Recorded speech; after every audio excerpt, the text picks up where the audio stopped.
Malappuram വളാഞ്ചേരിയിൽ lorry മറിഞ്ഞ അപകടമുണ്ടായി. Driver നിസ്സാര പരിക്കോടെ രക്ഷപ്പെട്ടു എന്നാണ് വാർത്ത. ആദ്യം നമുക്ക് ആ ദൃശ്യങ്ങൾ നോക്കാം.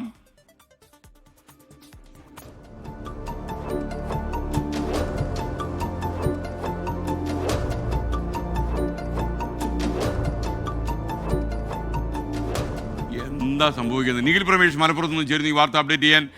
നിഖിലെ പറഞ്ഞോളൂ.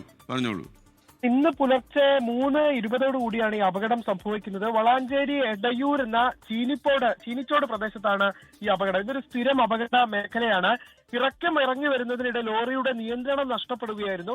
ഈ അപകടത്തിലെ CCTV ദൃശ്യങ്ങളാണ് നമ്മളിപ്പോൾ കണ്ടുകൊണ്ടിരിക്കുന്നത്. ഈ ഡ്രൈവറുമോടൊപ്പം തന്നെ ക്ലീനറുമാണ് ഈ ലോറിയിൽ ഉണ്ടായിരുന്നത്. ഡ്രൈവർ നിസ്സാര പരിക്കുകളോടെ രക്ഷപ്പെട്ടു. ക്ലീനർക്ക് പരിക്കൊന്നും തന്നെ സംഭവിച്ചിട്ടില്ല എന്നുള്ളത് ആശ്വാസകരമായ കാര്യമാണ്. ഇന്ന് പുലർച്ചെ 3:20 കൂടിയായിരുന്നു അപകടം. ഇതൊരു സ്ഥിരം അപകട മേഖലയാണ്. ഇവിടെ മതിയായിട്ടുള്ള സുരക്ഷാ സംവിധാനങ്ങളൊന്നും ഏർപ്പെടുത്തിയിട്ടില്ല എന്നുള്ള പരാതി നാട്ടുകാർക്കുണ്ട്.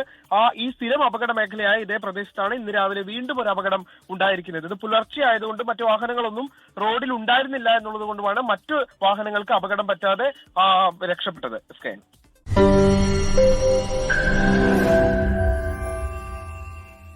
ലോകത്തെവിടെയായാലും ഏത് സമയത്തും 24 വാർത്തകളും ഓഗ്മെന്റഡ് റിയാലിറ്റി പാക്കേജുകളും എക്സ്പ്ലെയിനറുകളും വിശദമായി കാണാൻ ഞങ്ങളുടെ യൂട്യൂബ് ചാനൽ നിങ്ങൾക്ക് സബ്സ്ക്രൈബ് ചെയ്യാം.